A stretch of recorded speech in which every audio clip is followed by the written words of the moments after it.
प्रधानमंत्री मोदी ने, आपको याद होगा, पिछले साल द कश्मीर फाइल्स जो फिल्म आई थी उसका भी समर्थन किया था और इस बार उन्होंने द केरला स्टोरी का समर्थन किया है और ये दोनों ही फिल्में सुपर हिट हुई हैं। पिछले सिर्फ 3 दिनों में द केरला स्टोरी 35 करोड़ से ज्यादा की कमाई कर चुकी है। ये किसी भी हिसाब से बहुत अच्छा प्रदर्शन माना जाएगा। आप देखिए, शुक्रवार को 8 करोड़, शनिवार को 11 करोड़ और रविवार को 16 करोड़। और आपने देखा होगा कैसे हर दिन इस फिल्म की कमाई धीरे धीरे धीरे बढ़ती जा रही है। ये क्या बताती है? आज जो विश्लेषण हम करने वाले हैं और जो कर रहे हैं इस समय, वो यही तो है। द केरला स्टोरी की सफलता क्या बताती है? ये जो कलेक्शन बढ़ रहा है, ये क्या बताता है इस नए भारत के बारे में, भारत की जनता के बारे में? क्या ये तमाम एडवर्टाइजिंग एजेंसियों की हार नहीं है? क्या ये तमाम फिल्म क्रिटिक्स की हार नहीं है?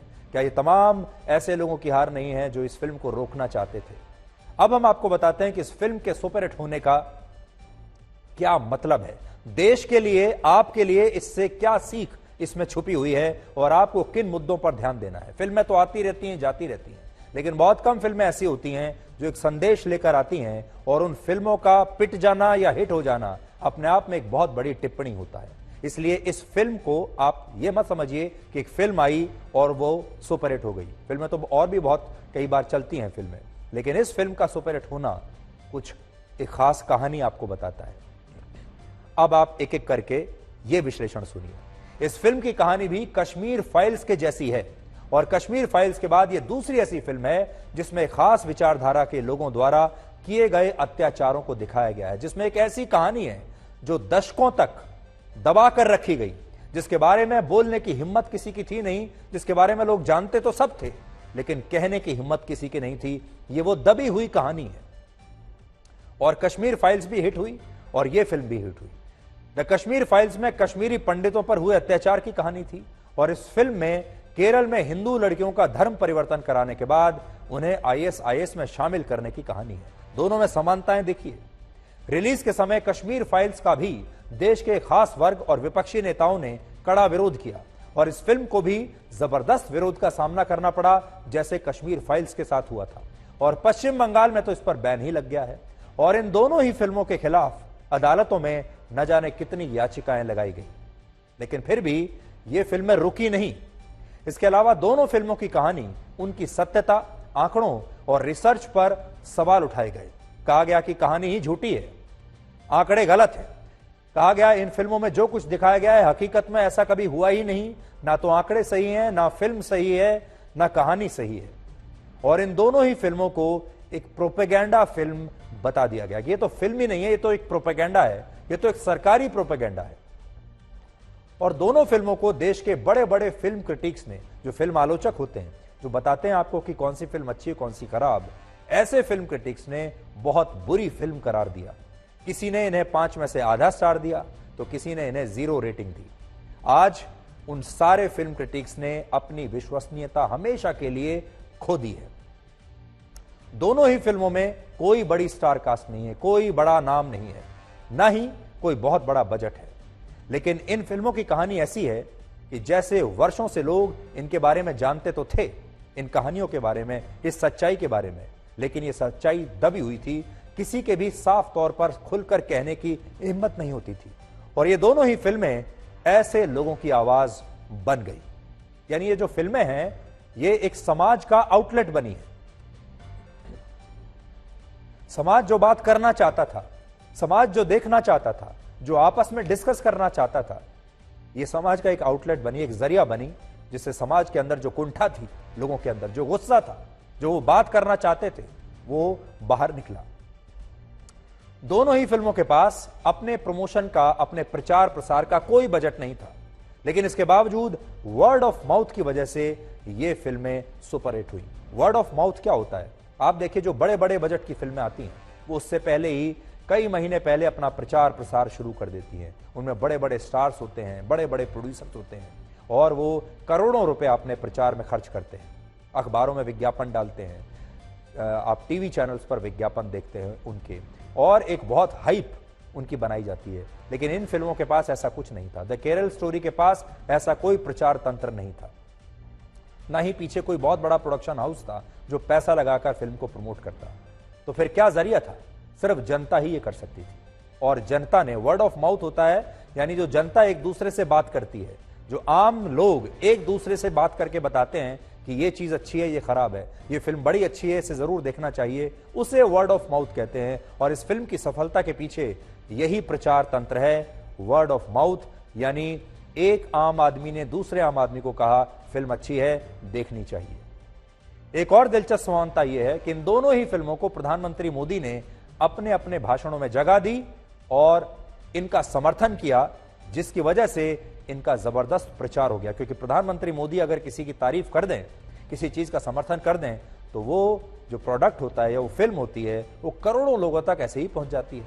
और इसका मतलब ये है कि प्रधानमंत्री ने 2 फिल्मों के बारे में देश की जनता को बताया और दोनों ही फिल्में सुपरहिट हुई। यानी देश की जनता मोदी के कहने पर वोट भी डाल रही है और मोदी के कहने पर फिल्में भी देख रही है। एक बहुत बड़ी बात है दोनों में। अगर आप समानता देखेंगे, आपने देखा होगा, यानी प्रधानमंत्री मोदी की खुद की विश्वसनीयता और उनका ब्रांड इतना प्रभावशाली है कि अगर वो किसी फिल्म को देखने के लिए जनता से कहते हैं या लोगों को अपना कोई सुझाव देते हैं, तो लोग तुरंत उनके सुझाव को मान लेते हैं और तुरंत उस पर अमल करते हैं। और यही इस फिल्म में भी देखने को मिल रहा है। यानी ये जो फिल्म है, इसे जनता ने सुपरहिट किया है। एक तंत्र पूरा ऐसा था जो इसे रोकने में लगा हुआ था, लेकिन जनता का ये तूफान रुका नहीं, थमा नहीं। एक और समानता यह है कि तमाम दुष्प्रचार और विरोध के बावजूद इन दोनों फिल्मों ने पहले दिन से ही तहलका मचा दिया। और इसका मतलब यह है कि यह नया भारत है और इस नए भारत के लोग खुद ये तय करते हैं कि उन्हें क्या देखना है और उन्हें क्या करना है।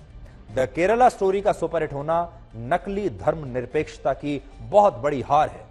ये अभिव्यक्ति की आजादी को अपने घर की दासी बनाकर रखने वाले विपक्षी दलों और बड़े बड़े बुद्धिजीवियों की जबरदस्त हार है, जो अब तक ये तय करते थे कि वो बताएंगे कौन सी फिल्म अच्छी है, वो बताएंगे क्या देखना चाहिए, क्या नहीं देखना चाहिए। और ये उन तमाम फिल्म क्रिटिक्स की जबरदस्त हार है जिन्होंने इस फिल्म को प्रोपेगेंडा फिल्म बताकर नकार दिया था। हो सकता है आने वाले समय में लोग इस तरह के फिल्म क्रिटिक्स पर, ऐसे विपक्षी नेताओं पर, ऐसे बुद्धिजीवियों पर हमेशा के लिए विश्वास करना बंद कर दें और ये लोग जिन फिल्मों को शानदार बताएंगे, उन्हें अच्छी रेटिंग देंगे, लोग शायद उन फिल्मों को देखना बंद कर देंगे। और जिन फिल्मों को ये बेकार बताएंगे, ऐसी फिल्मों को देश के लोग अपने सिर आंखों पर बैठा लेंगे। तो मुझे ये सिर्फ पिक्चर देखने के बाद एक चीज कहना है कि ये इंडिया में जितनी भी, पूरे वर्ल्ड में जितनी भी लड़की लोग हैं, वो पिक्चर ये जरूर देखे। जो केरल में जो रियलिटी जो हुआ है, जो आज तक इतने सालों से किसी को नहीं पता था। बहुत ही अच्छी मूवी है। मुझे लगता है कि शॉकिंग, जो लोग सोच रहे थे कि किस प्रकार से लड़कियों के साथ किया जाता है, हम लोग सोचते हैं कि बस सिर्फ एक ऐसा ही कुछ मजाक हो रहा है, लेकिन रियली बहुत अच्छी मूवी है। हमको सीखना चाहिए, लड़कियों को भी समझना चाहिए कि ये सब मतलब प्रोपागेंडा में ना है और आगे भी कुछ अच्छा मतलब सीखे और ये सब प्रोपागेंडा में मतलब यूज ना हो उन लोगों का। बहुत रियल लग रहा था। एक्टिंग अदा से बहुत अच्छी की है। इवन अदा नहीं, जितनी भी लड़कियां उसमें काम कर रही हैं उन सब ने एक्टिंग बहुत अच्छी की। कृष्ण लड़की का कैरेक्टर था, उसने जो मैसेज कन्वे किया है वो बहुत अच्छे से किया है। मतलब उसने वो आंकड़े बताना और वो सब बहुत अच्छे से बताया। फाइनली जो ये पिक्चर था, द केरला स्टोरी, जो है रियलिटी रियल बेस्ड पिक्चर है और इसको देखने के लिए सभी को आना चाहिए।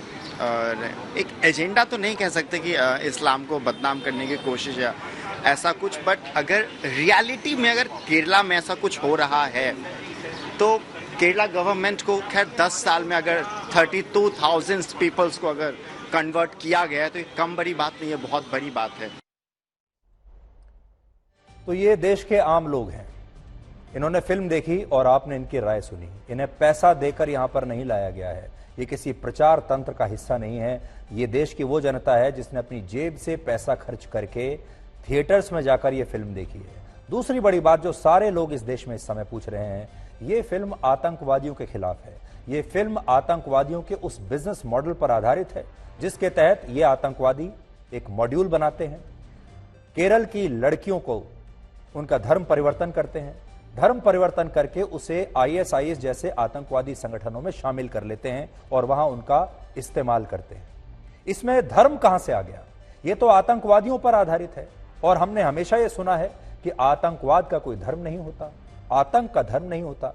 अब वो लोग कौन हैं जिन्होंने अपने आप बिना किसी के बताए इन आतंकवादियों से एक धर्म को जोड़ लिया और यह कहना शुरू कर दिया कि यह तो एक धर्म के खिलाफ बनी हुई फिल्म है। इसलिए आज देश के लोगों ने ऐसे प्रोपेगेंडा करने वालों को करारा जवाब दिया है। अच्छा, बहुत सारे लोग ये भी कहते हैं कि इस फिल्म की कहानी सही नहीं है, कहते हैं ऐसा तो हुआ ही नहीं है, सब कुछ काल्पनिक है, आंकड़े भी गलत है। हमारे देश के जो विपक्षी नेता और एक खास विचारधारा के लोग द केरल स्टोरी को मनगढ़ंत और प्रोपेगेंडा फिल्म बता रहे हैं।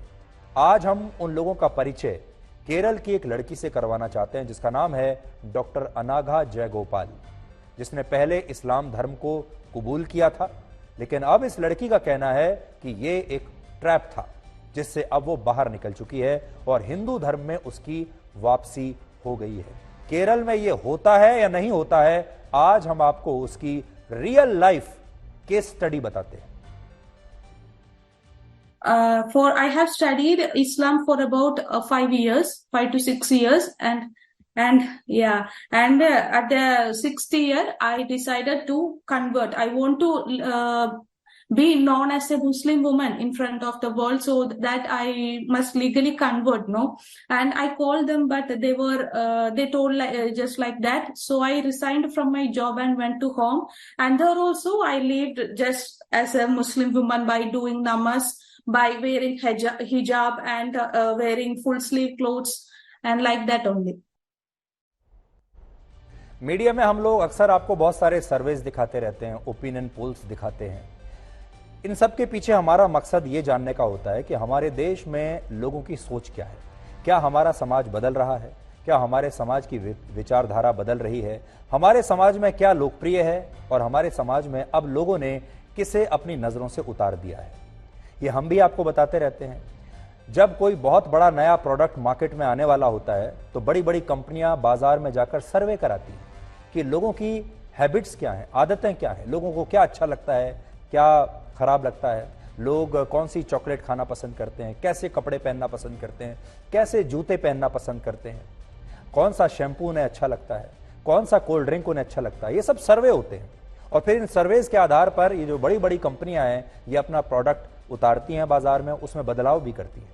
इसलिए किसी के लिए भी जो भारत के समाज में दिलचस्पी रखता है, ये जानना बहुत जरूरी है कि भारत का समाज और भारत के जो 140 करोड़ लोग हैं ये किस तरफ जा रहे हैं, हमारी दिशा क्या है और क्या हम में कोई बदलाव हो रहा है या हम पहले जैसे ही हैं। देश बदलता कैसे है, देश की विचारधारा क्या है। बहुत बार तो हमें ये सब चुनावों के नतीजे देखकर पता चल जाता है कि चुनाव में जो पार्टी जीत रही है हमें लगता है कि उस पार्टी की विचारधारा जीत रही है, लेकिन चुनावों में और भी बहुत सारे फैक्टर्स होते हैं, जैसे किस पार्टी की सरकार ने कितना अच्छा प्रदर्शन किया है, गवर्नेंस मॉडल कैसा है, नेताओं ने कई बार गलती कर दी होती है तो वो चुनाव हार जाते हैं। लेकिन चुनाव से भी देश के मूड के बारे में पता चलता है। लेकिन सिनेमा से सबसे ज्यादा मैं कहूंगा देश के मूड के बारे में और समाज के बारे में पता चलता है। और अक्सर आपने सुना होगा कि जो सिनेमा है वो समाज का आईना होता है, क्योंकि सिनेमा में जो कहानियां दिखाई जाती हैं वो समाज की होती हैं, वो हमारी और आपकी कहानियां होती हैं, हमारे परिवारों की कहानियां होती हैं। अब कुछ कहानियां तो ऐसी हैं जो घिस पिट चुकी हैं, जिन्हें देख देखकर हम भी बोर हो चुके हैं, क्योंकि हमने इतनी बार देख लिया। और ज्यादातर सिनेमा बनाने वाले जो लोग हैं वो घिसी पिटी कहानियों पर ही फिल्म बनाते हैं, सिर्फ बड़े बड़े स्टार्स ले लेते हैं। उन्हें लगता है कि अगर आपने किसी बड़े खान को ले लिया तो आपकी फिल्म सुपरहिट हो जाएगी, चाहे उसमें कहानी एक पैसे की ना हो। लेकिन कुछ कहानियां ऐसी होती हैं जो हम और आप जानते सब कुछ है, हमारे मन में कहीं दबी हुई हैं, कहने की हिम्मत नहीं कर पाते, क्योंकि अगर कहेंगे तो हम पर आरोप लगेंगे। अगर हमने वो सच कह दिया तो लोग कहेंगे हम प्रोपेगेंडा कर रहे हैं।